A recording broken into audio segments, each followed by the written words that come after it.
পূর্বাচলে plot দুর্নীতি, শেখ হাসিনা পুতুল সহ ১৬ জনের বিরুদ্ধে দুদকের মামলা। এ বছরের মধ্যেই জাতীয় নির্বাচন চায় বিএনপি, দীর্ঘমেয়াদে অনির্বাচিত সরকার নয়। প্রবৃদ্ধি বাড়াতে ভ্যাট আরোপ, মূল্যস্ফীতির পাগলা ঘোড়া বেপরোয়া হয়ে ওঠার শঙ্কা। সীমান্তে বেড়া নির্মাণ বন্ধ করতে বাধ্য হয়েছে ভারত, নিরাপত্তা ইস্যুতে বোঝাপড়া থাকতে হবে ঢাকা দিল্লির। জমি দখলের বিস্তর অভিযোগ সিটি গ্রুপের বিরুদ্ধে, প্রভাব খাটানো হয় মালিকানাধীন গণমাধ্যমেরও।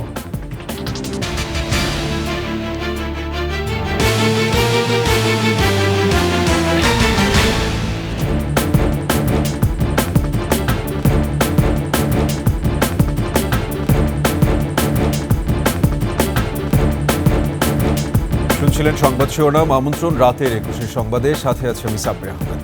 দর্শক, ২১ টেলিভিশনের সংবাদ একই সাথে সরাসরি দেখতে পাবেন আমাদের ফেসবুক পেজ www.facebook.com/2124 অনলাইনে। এছাড়া সাবস্ক্রাইব করতে পারেন www.youtube.com/@21etv চ্যানেলে। এছাড়া সংবাদে আরও থাকছে, ধানমন্ডিতে দিনে দুপুরে ১৫৯ ভরি গয়না চুরির ঘটনায় অবশেষে গ্রেফতার ৩, ৫০ ভরি স্বর্ণ উদ্ধার।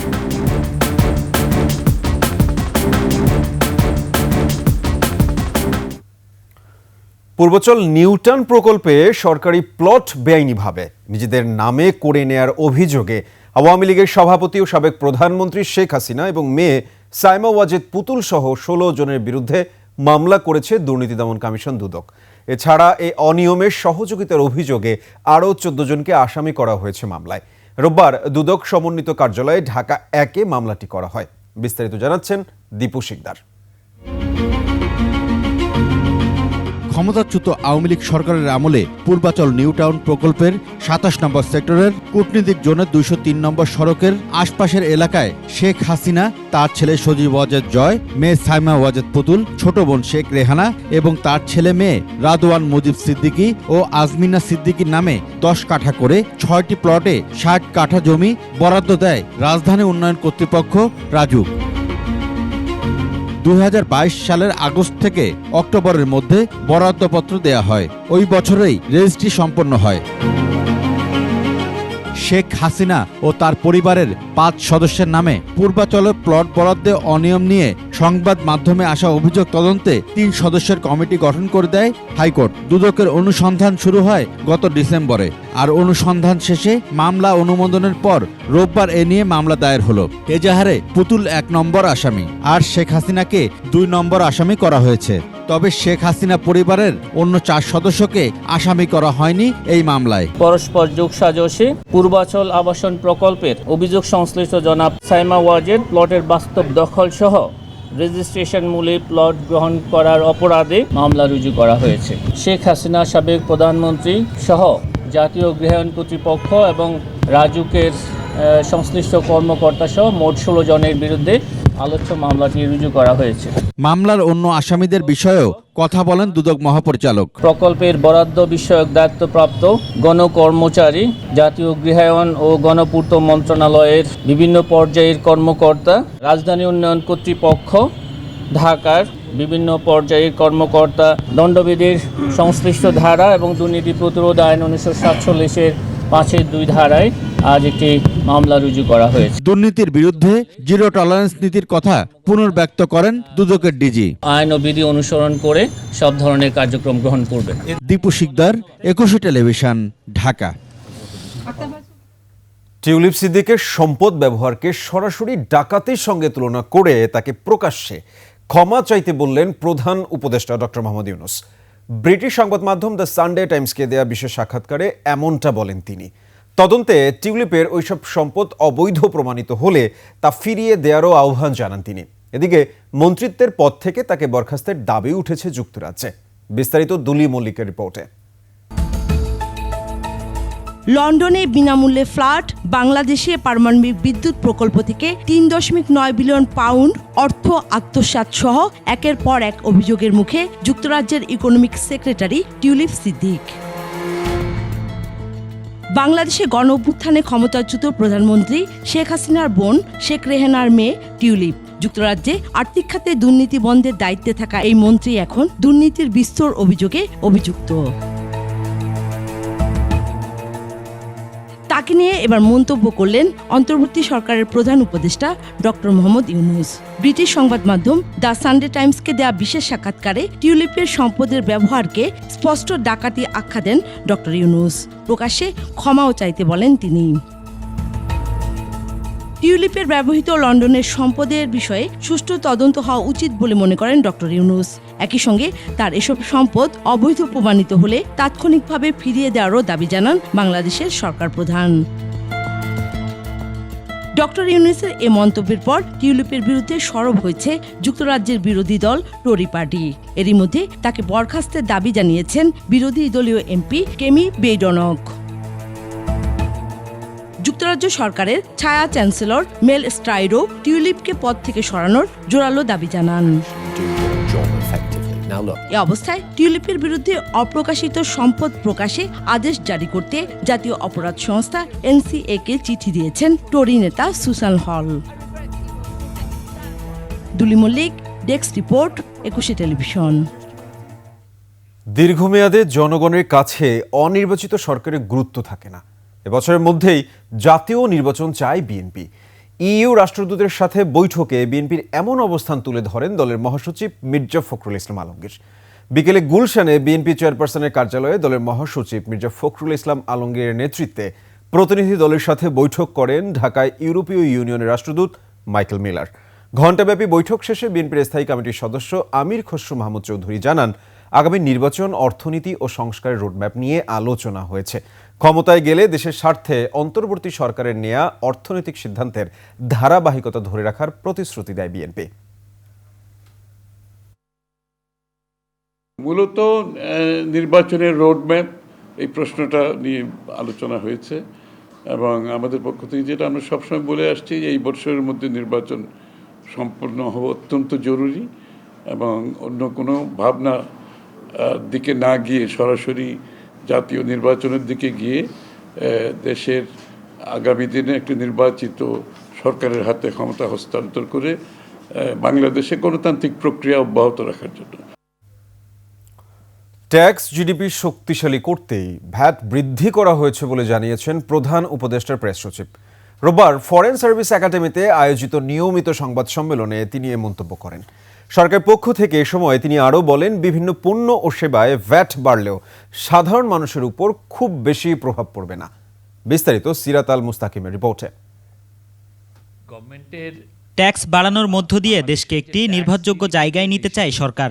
দেশের ভঙ্গুর অর্থনীতি ব্যবস্থাকে স্থিতিশীল করতে সরকারের এমন উদ্যোগ। নিয়মিত সংবাদ সম্মেলনে এসব কথা জানিয়েছেন প্রধান উপদেষ্টার প্রেস সচিব শফিকুল আলম। বাংলাদেশের গ্রোথের জন্য, বাংলাদেশের মানুষের ওয়েলবিংয়ের জন্য বাংলাদেশের ট্যাক্স জিডিপি রেশিওটা একটা জায়গায় আমাদেরকে নিতেই হবে। সেই পরিপ্রেক্ষিতেই কিছু ভ্যাট ইম্পোজ করা হয়েছে। আইএমএফের শর্ত পূরণে সরকারের এমন উদ্যোগ কিনা সাংবাদিকদের এমন প্রশ্নের জবাবে তিনি বলেন, বিষয়টি আসলে তা নয়। গেল 5 মাসে রাজস্ব আদায়ে 42,000 কোটি টাকার যে ঘাটতি, তা পূরণে এটি অন্যতম একটি পদক্ষেপ। বাংলাদেশের ফিনান্সিয়াল হেলথের ক্ষেত্রে আপনি যেটা হয় যে আপনি যত ভালো রেভিনিউ থাকবে তত আপনার বেটার আপনার এক্সচেঞ্জ মার্কেটটা ততটাই স্ট্যাবল হবে। আর এক্সচেঞ্জ মার্কেট স্ট্যাবল থাকা মানে হচ্ছে জিনিসপত্রের দামটা স্ট্যাবল থাকা। এ সময় তিনি বলেন, বিভিন্ন অপ্রয়োজনীয় প্রকল্পের নামে আওয়ামী লীগ জনগণের টাকা অপচয় এবং লুটপাট করেছে। এ কারণে এই সরকার বিভিন্ন খরচ কমানোর দিকে নজর দিচ্ছে। অবশ্যই আমরা বলছি না যে কিছু ইম্প্যাক্ট হবে না, বাট আমরা মনে করছি যেটা খুবই মিনিমাম হবে। সিরাত আল মুস্তাকিম, 21 টেলিভিশন, ঢাকা। হঠাৎ শতাধিক পণ্য ও সেবায় ভ্যাট শুল্কের হার বাড়ানোর সিদ্ধান্তকে গণবিরোধী বলছেন ব্যবসায়ী ও অর্থনীতিবিদরা। তাদের শঙ্কা, এতে উচ্চ মূল্যস্ফীতির পাগলা ঘোড়া আরও বেপরোয়া হয়ে উঠতে পারে। অসহনীয় দুর্ভোগে পড়তে পারেন নিম্ন আয়ের মানুষ। ভ্যাট শুল্ক না বাড়িয়ে করজাল সম্প্রসারণের পরামর্শ দিচ্ছেন অর্থনীতিবিদরা। পাশাপাশি রাজস্ব ব্যবস্থাপনার পুরোপুরি অটোমেশন জরুরি বলছেন ব্যবসায়ী ও অর্থনীতিবিদরা। মেহেদী হাসানের রিপোর্ট।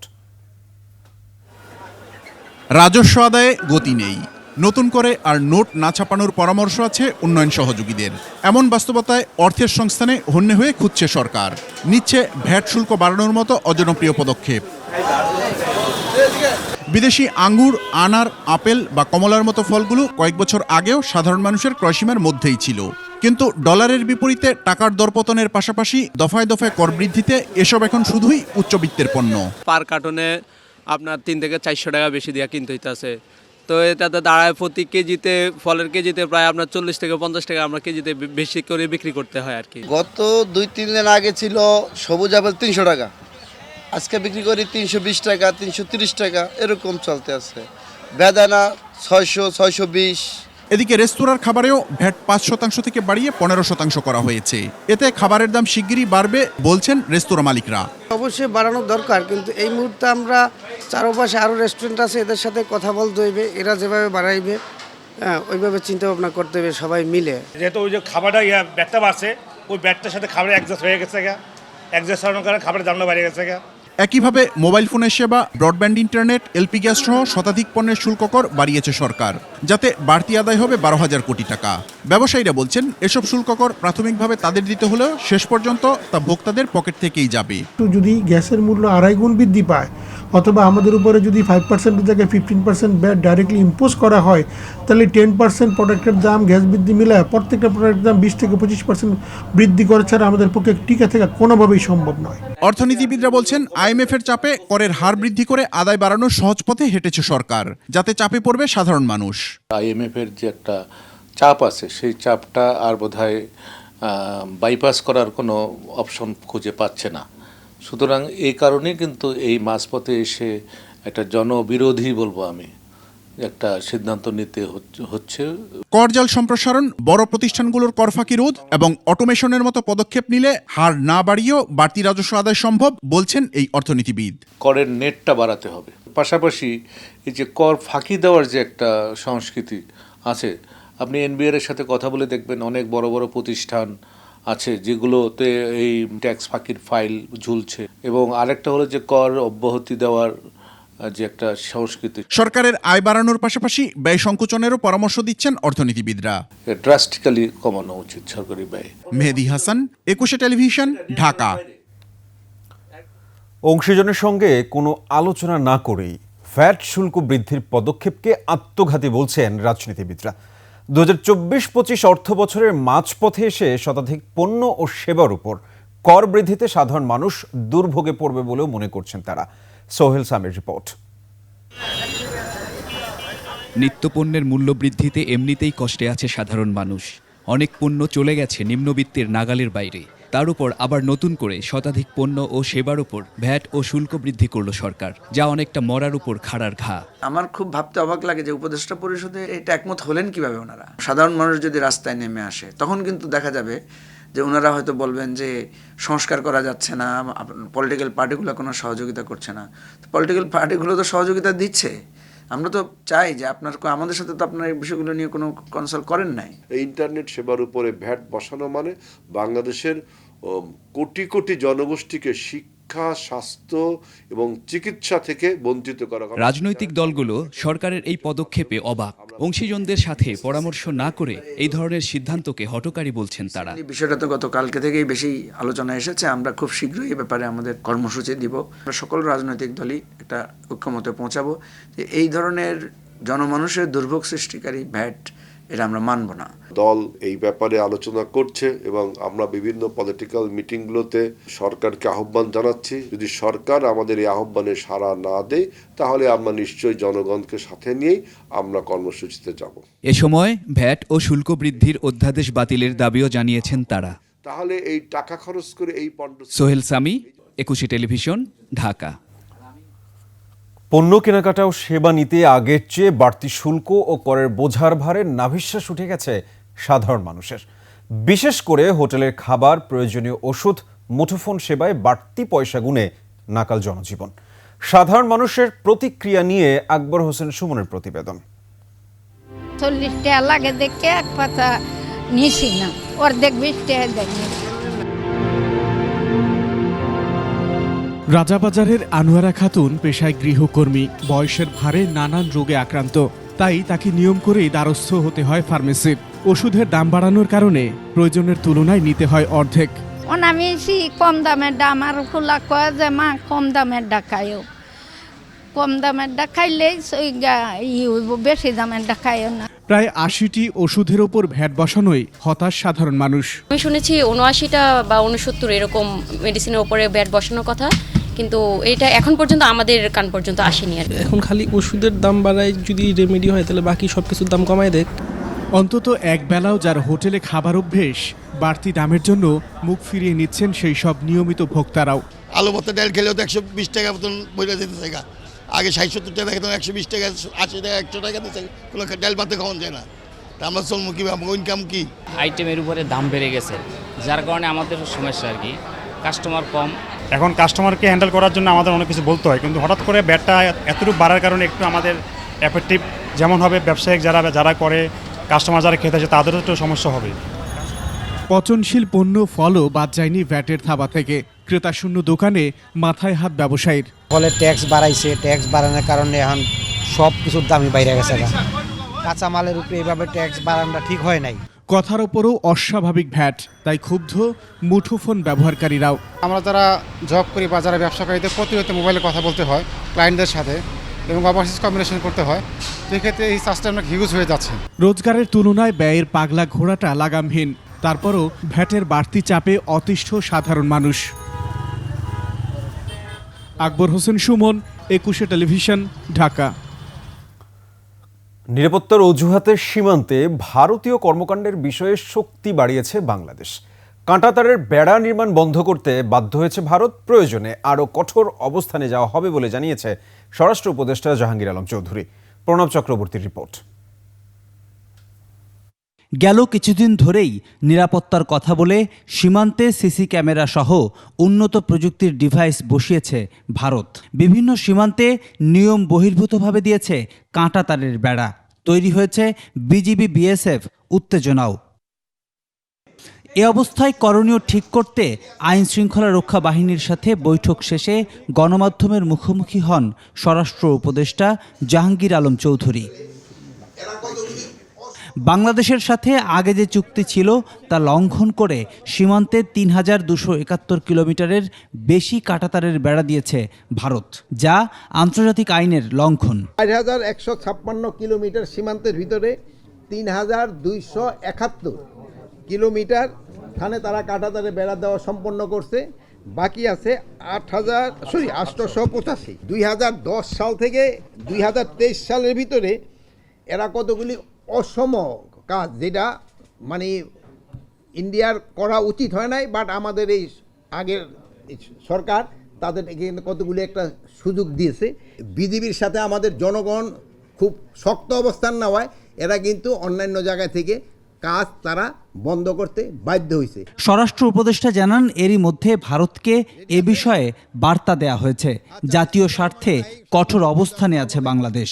আমাদের বর্ডারে প্রচুর শক্তি আছে এবং আমার জনগণ হলো আমার বড় শক্তি। আমার জায়গা আমি কঠোর থাকবো না মানে কি কি এখন হলো কি, তারা বিভিন্ন জায়গায় তো সমস্যা করার চেষ্টা করবে, বাট আমরা যেভাবে হোক ছলে বলে কৌশলে যেইভাবে এই সমস্যা সমাধান করবে। দেশের আইন শৃঙ্খলা পরিস্থিতি নিয়ে প্রশ্নে স্বরাষ্ট্র উপদেষ্টা বলেন, কোথাও কোথাও বিচ্ছিন্ন কিছু ঘটনা হলেও সতর্ক আছে প্রশাসন। চরম অবনতিটা আমি বিশ্বাস করবো না, এত চরম অবনতি রইলে তো আমরা এখানে ঢুকতে পারতাম না সবাই। প্রণব চক্রবর্তী, ২১শে টেলিভিশন, ঢাকা। সীমান্ত নিরাপত্তায় দ্বিপাক্ষিক বোঝাপড়ার ভিত্তিতে অপরাধ দমনের সমন্বিত উদ্যোগ আশা করেছেন বাংলাদেশে নিযুক্ত ভারতের হাইকমিশনার প্রণয় ভার্মা। কাঁটাতারের বেড়া নির্মাণ নিয়ে চলমান উত্তেজনার মধ্যে পররাষ্ট্র মন্ত্রণালয়ের তলবের জবাব দিতে এসে এই আহ্বান জানান প্রণয় ভার্মা। তবে যথাযথ অনুমোদন ছাড়া বেড়া নির্মাণ দুই দেশের সহযোগিতা এবং বন্ধুত্বপূর্ণ সম্পর্কের চেতনা ক্ষুণ্ণ করে বলে মন্তব্য পররাষ্ট্র মন্ত্রণালয়ের। আকবর হোসেন সুমনের রিপোর্ট।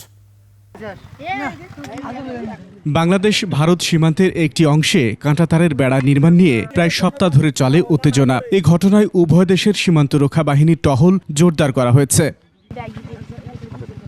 আইন ভঙ্গের প্রতিবাদে বাংলাদেশে নিযুক্ত ভারতের হাইকমিশনার প্রণয় ভার্মাকে তলব করে পররাষ্ট্র মন্ত্রণালয়। সচিবের সঙ্গে বৈঠকের পর সীমান্ত নিরাপত্তায় সমন্বিত উদ্যোগ গ্রহণের মতামত জানান ভারতের হাইকমিশনার।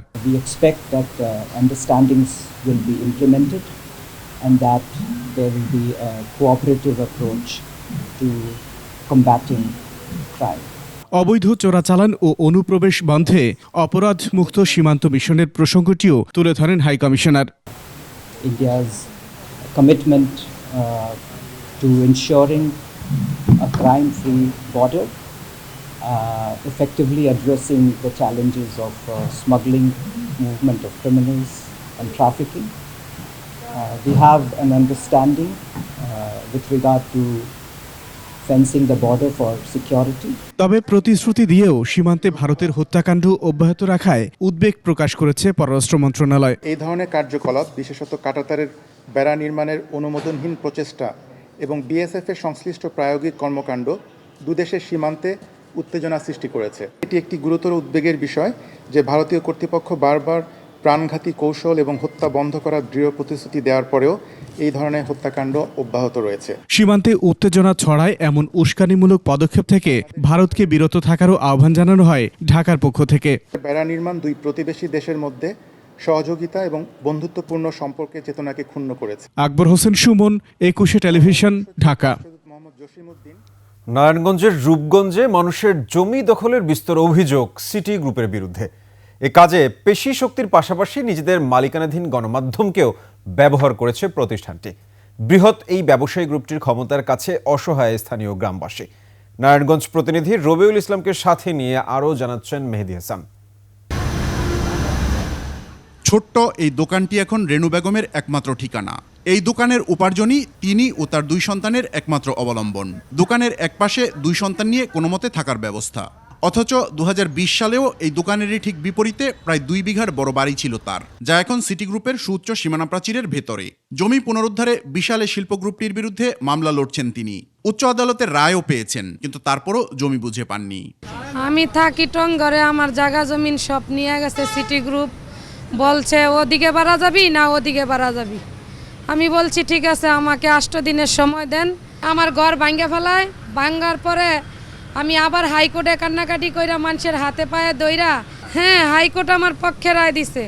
আমার কাগজ সঠিক, তার জন্য আমার বাপ দাদার পৈতৃক সম্পত্তি। আমরা যখন জমির মূল্য চাইছি, ওরা আমাদেরকে মারধর করে হাত পা ভাঙছে। আমাদের হাত পা ভেঙে আমাদের হাসপাতাল পাঠায় দিছে। আর ওরা এদিকে আমাদের খালি বাড়িতে আমার বোন ছিল, আমার বোনের জামাই ছিল, ওদেরকে মারধর করে আমাদের বাড়িঘর ভাঙছে ওরা। সিটি গ্রুপের বিশাল এই সাম্রাজ্যের ভেতরে দাগে দাগে আরো অনেকের জমি এখনো রয়ে গেছে। আমার নানির ঘরে 2 জন সন্তান, যেমন হলো আব্দুল গফুর আর হলো আসিয়া খাতুন। আমার মা আসিয়া খাতুনের এই জায়গাটা বাদে গফুর মিয়া বিক্রি দিয়ে লাইছে। আর আমার মার জায়গাটা রয়েছে, আসিয়া খাতুনের জায়গাটা রয়েছে। এই জায়গাটা আজ আমাকে দিব দেয় না। এদিকে রেনু বেগমের দোকান থেকে গ্রামের একটু ভেতরের দিকে গেলেই চোখে পড়বে সদ্য নির্মিত সুউচ্চ দেয়াল ঘেরা বিশাল একটি এলাকা। বালু ভরাট করে এলাকাটিতে গড়ে উঠবে সিটি গ্রুপের নতুন শিল্পাঞ্চল। তবে এরই মাঝে এখনো রয়ে গেছে 4টি পরিবার। তাদের যাতায়াতের সরকারি রাস্তার উপর বিশাল এক ফটক লাগিয়ে দিয়েছে সিটি গ্রুপ। এখন যে কোনো মুহূর্তে ভিটামাটি হারানোর সংখ্যায় পরিবারগুলো। কোম্পানি দরজা বন্ধ করে দিলে তো আমরা সমস্যা। এখন হ্যাঁ ইচ্ছা মতো জমি নিতে চায়, বুঝেননি? ওরা যেই দাম দেয়, হ্যাঁ ওই দাম দিয়ে জায়গা কিনা জানে, ইয়া ডাবল দাম লাগে বাইরে গিয়ে কিনতে, জমি কিনতে। আমরা তো আগে বালু ফেলাই দিয়ে আমাকে জিম্মি করে ফেলাইছেন। আমার কথা বুঝছেন? আমি তো একার করার নাই পুরোটা, যখন বালু ফেলান করছিলেন। তবে কোনো দখলের অভিযোগ মানতে নারাজ কোম্পানিটির স্থানীয় এই কর্মকর্তা। তাদেরও টিভি চ্যানেল আছে বলে হুমকিও দেন। ওনাদের যদি কারো কমপ্লেন থাকে, ওনাদেরকে বলেন প্রপার কাগজপত্র নিয়ে আমাদের কাছে আসুক। We will sit with them and then solve the matter. শোনেন, আপনাদের মতো আমাদেরও 2টা টিভি চ্যানেল আছে, আপনারা জানেন। স্থানীয় প্রশাসন বলছে, যত বড় প্রতিষ্ঠানই হোক, কারো জমি অবৈধভাবে দখল করলে তাদের বিরুদ্ধে নেওয়া হবে ব্যবস্থা। যত বড়ই হোক না কেন, কোনো কোম্পানি যদি কোনো ব্যক্তি সম্পত্তি তারা বেদখল করে রাখে, সেটা আইনগতভাবে তার দখল করার সুযোগ নেই, তাহলে সেই ক্ষেত্রে সে কোনো আইনি তাকে কঠোরভাবে আইনিভাবে আমরা প্রতিহত করব। তারা কথা দিয়েছে যে আমাদের কাছ থেকে 1 মাসের সময় নিয়েছে, যে 1 মাসের মধ্যে তারা তাদের কাগজপত্রগুলো উপস্থাপন করবে, একই সাথে আমরাও হিয়ারিং গ্রহণ করব। এরপরে আমরা সিদ্ধান্ত নিব যে কি করা যায়। এদিকে এ ব্যাপারে জানতে কোম্পানিটির প্রধান কার্যালয়ে গেলেও কোনো সদুত্তর পাওয়া যায়নি। আপনারা নিউজ করেছেন? না, করিনি। করেন। মেহেদি হাসান, 21 টেলিভিশন, ঢাকা। নিচ্ছে সংবাদ বিরতি। যখন ফিরছি তখন অন্যান্য সংবাদের সঙ্গে আরও যা থাকছে। কমিশনের মূল লক্ষ্য জাতীয় নির্বাচন, এনআইডি সেবা ইসিতে রাখতে সরকারকে চিঠি দেওয়ার সিদ্ধান্ত।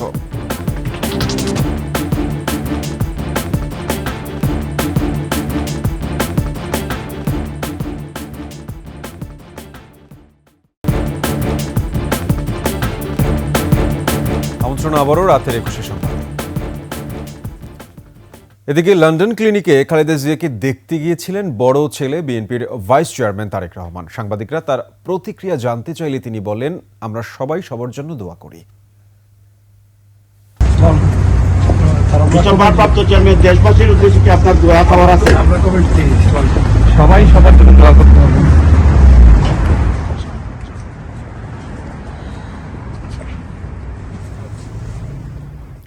স্থানীয় জাতীয় নির্বাচন একসাথে করা বাস্তবসম্মত নয় বলে মন্তব্য করেছেন নির্বাচন কমিশনার আবুল ফজল মোহাম্মদ সানাউল্লাহ। নির্বাচন ভবনে কমিশন সভা শেষে তিনি জানান, ইসির মূল লক্ষ্য জাতীয় নির্বাচন। শিউলি শবনমের রিপোর্ট।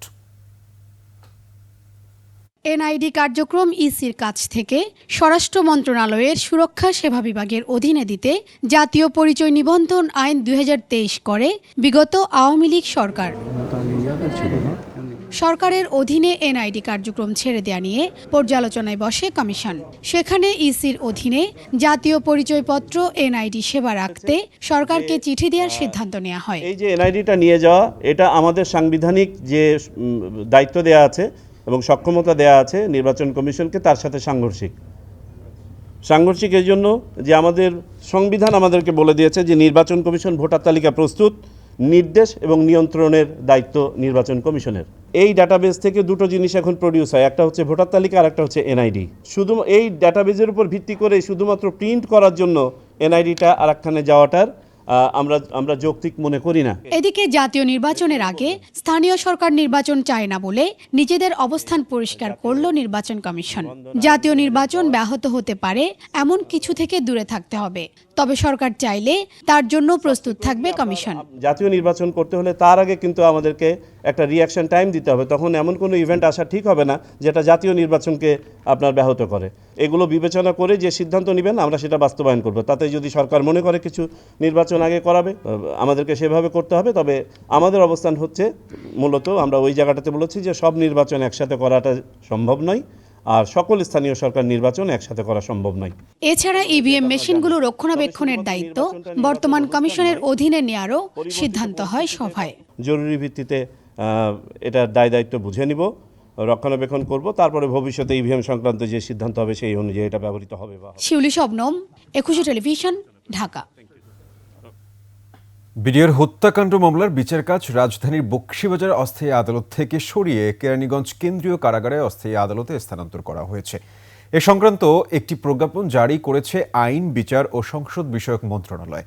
প্রজ্ঞাপনে বলা হয়, ঢাকার বিডিআর সদর দফতরে বিডিআর হত্যাকাণ্ডে মামলার বিচার কাজ ঢাকার বকশীবাজার এলাকার সরকারি আলিয়া মাদ্রাসা ও ঢাকা কেন্দ্রীয় কারাগার সংলগ্ন মাঠে নির্মিত অস্থায়ী আদালতের পরিবর্তে কেরানীগঞ্জ কেন্দ্রীয় কারাগার সংলগ্ন অস্থায়ী আদালত ভবনে হবে।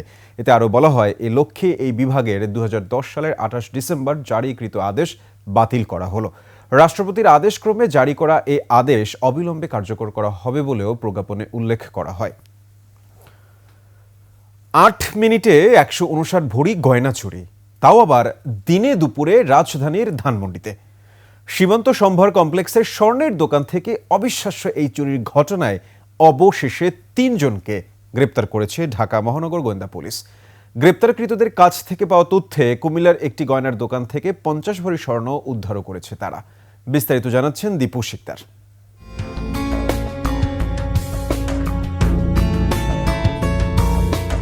3 জানুয়ারি দুপুর 1টা রাজধানীর বিজিবি সীমান্ত সম্ভার শপিং কমপ্লেক্সের গ্রাউন্ড ফ্লোর। এখানে 14 ও 15 নম্বর দোকানে ক্রাউন ডায়মন্ড অ্যান্ড জুয়েলার্সের শোরুম। মাত্র 20 সেকেন্ডে শোরুমের শাটার কেটে 8 মিনিটের মধ্যে 159 ভরি সোনা চুরি করে পালিয়ে যায় একদল চোর। এ ঘটনায় ধানমন্ডি মডেল থানায় মামলা হয়। চাঞ্চল্যকর এই চুরির ঘটনায় সিসি ক্যামেরার ফুটেজ বিশ্লেষণ করে চোর চক্রকে শনাক্ত করে পুলিশ। শনাক্ত হওয়া চোরদের মধ্যে 3 জনকে গ্রেফতার করার কথা জানিয়েছেন ঢাকা মহানগর গোয়েন্দা পুলিশের এই কর্মকর্তা। সীমান্ত সম্ভারের যে ঘটনাটি, এই ঘটনার সাথে প্রাথমিকভাবে আমাদের কাছে প্রতীয়মান হয়েছে 8 থেকে 9 জনের সম্পৃক্ততা আছে এবং তাদের স্বীকারোক্তি মূলে আমরা ম্যাক্সিমাম সবারই আমরা আইডেন্টিফাই করতে পেরেছি। চোর দল কিভাবে চুরি করে নির্বিঘ্নে পালিয়ে যায় সে তথ্য জানানো হয় সংবাদ সম্মেলনে। তদন্তের এই পর্যায়ে আমরা আপাতত যে চক্রটি পেয়েছি, এরা আসলে অভ্যাসগতভাবেই চুরির সাথে সম্পৃক্ততা আছে। এরা বিভিন্ন স্থানে সোনার দোকান চুরি এবং মোবাইলের দোকান চুরির ঘটনায় ইতোপূর্বে জেলে গিয়েছে, ধরা পড়েছে, গ্রেফতার হয়েছে। এ ধরনের তথ্য প্রাথমিকভাবে বেরিয়ে এসেছে। জড়িত অন্য চোর ও গয়না উদ্ধারে অব্যাহত আছে অভিযান। আমরা আমাদের অভিযান অব্যাহত রাখবো। দীপু শিকদার, একুশে টেলিভিশন, ঢাকা। আমাদের কার্যক্রম চলমান। উন্নয়ন বন্দনা গণমাধ্যমের কাজ নয়, বরং গণতন্ত্রের স্বচ্ছতা, জবাবদিহিতা নিশ্চিত করা সহ গুজব প্রোপাগান্ডা রোধে সোচ্চার ভূমিকা পালন করতে হবে গণমাধ্যমকে। রাজধানীর একটি হোটেলে সাংবাদিকদের নতুন প্ল্যাটফর্ম ডেভেলপমেন্ট মিডিয়া ফোরামের উদ্বোধনী আয়োজনে বক্তারা এসব কথা বলেন। আদিত্য মামুনের রিপোর্ট। শুরু হলো উন্নয়ন সাংবাদিকদের নতুন প্ল্যাটফর্ম ডেভেলপমেন্ট মিডিয়া ফোরামের যাত্রা। উদ্বোধনী আয়োজনে বক্তারা কর্তৃত্ববাদের বিরুদ্ধে গণমাধ্যমকে উচ্চকিত হবার সাথে নৈতিকতা বজায় রেখে আগ্রাসনের বিপরীতে সতর্ক থাকার পরামর্শ দেন। We have to work together to build a new Bangladesh, and media is an integral part of this journey. যাতে কোনো কোম্পানি বা কোনো কর্তৃত্ববাদী শাসক উন্নয়নের হ্যামিলনের বাঁশি বাজিয়ে আমাদেরকে আমাদের জীবন থেকে বা জাতির জীবন থেকে কয়েকটা দশক কেড়ে নিতে না পারে। নতুন এই প্ল্যাটফর্ম অর্থনৈতিক হুমকিকে বিবেচনায় নিয়ে গণমাধ্যমের স্বাধীনতা নিশ্চিত করবে বলে মনে করেন জ্যেষ্ঠ সাংবাদিকরা। এমন ধরনের ট্রেনিং মডিউল করা দরকার যেটা আমার ইকোনমির একটা কুশন, একটা ব্রিদিং স্পেস দিবে মিডিয়াগুলোর জন্য। কেবল উন্নয়ন নয়, সামাজিক ঝুঁকি মোকাবেলা, জলবায়ু পরিবর্তনের প্রভাব নিয়ে আরও বেশি কাজ জরুরি বলে মত প্রধান উপদেষ্টার প্রেস সচিবের। And we also think about once in a think about how fragile the Bangladesh, this Bengal Delta is. নতুন এই প্ল্যাটফর্ম সংবাদ ও সাংবাদিকের মধ্যে সেতু বন্ধন হয়ে কাজ করবে বলে আশাবাদ সবার। Global standards. আদিত্য মামুন, একুশে টেলিভিশন, ঢাকা। নিচ্ছি সংবাদ বিরতি। যখন ফিরছি তখন অন্যান্য সংবাদের সঙ্গে আরও যা থাকছে। লিটন তানজিদের সেঞ্চুরিতে বিপিএল এর রেকর্ড ব্যবধানে জয় ঢাকার।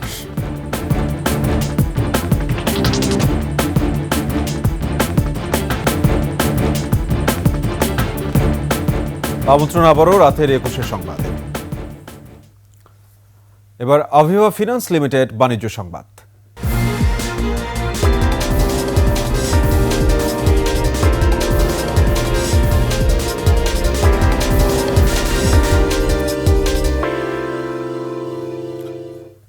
জানুয়ারি আরোপিত অতিরিক্ত শুল্ক এবং ডিউটি বৃদ্ধির ফলে ব্যবসায় নেতিবাচক প্রভাব নিয়ে উদ্বেগ প্রকাশ করেছেন দেশের সব বেভারেজ কোম্পানির ঊর্ধ্বতন কর্মকর্তারা।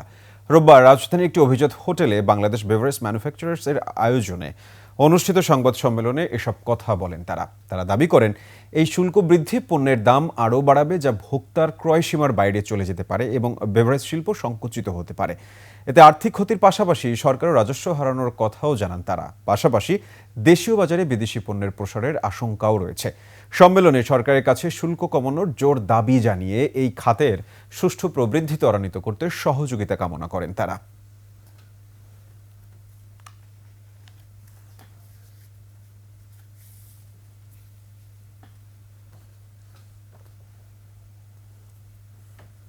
শেষ করছি রাতের 21 সংবাদ। যাবার আগে সংবাদ শিরোনামগুলো আরও একবার। পূর্বাচলে প্লট দুর্নীতি, শেখ হাসিনা পুতুল সহ 16 জনের বিরুদ্ধে দুদকের মামলা। এবছরের মধ্যেই জাতীয় নির্বাচন চায় বিএনপি, দীর্ঘমেয়াদে অনির্বাচিত সরকার নয়। প্রবৃদ্ধি বাড়াতে ভ্যাট আরোপ, মূল্যস্ফীতির পাগলা ঘোড়া বেপরোয়া হয়ে ওঠার শঙ্কা।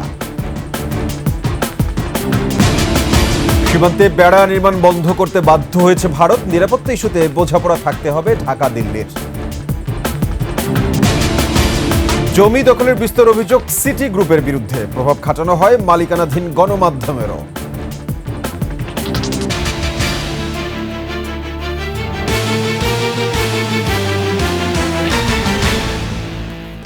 দর্শক, সর্বশেষ সংবাদ জানতে ডায়াল করুন 2021 নম্বরে, আর ভিজিট করুন 21tv.com এই ওয়েবসাইটে। ফেসবুকে ভিজিট করতে পারেন www.facebook.com/2124 অনলাইনে। এছাড়া সাবস্ক্রাইব করতে পারেন www.youtube.com/@21ATV চ্যানেলে। এতক্ষণ সঙ্গে থাকার জন্য সবাইকে ধন্যবাদ। পরবর্তী সংবাদ রাত 1টায় দেখার আমন্ত্রণ রইল। 21-এর সাথেই থাকুন।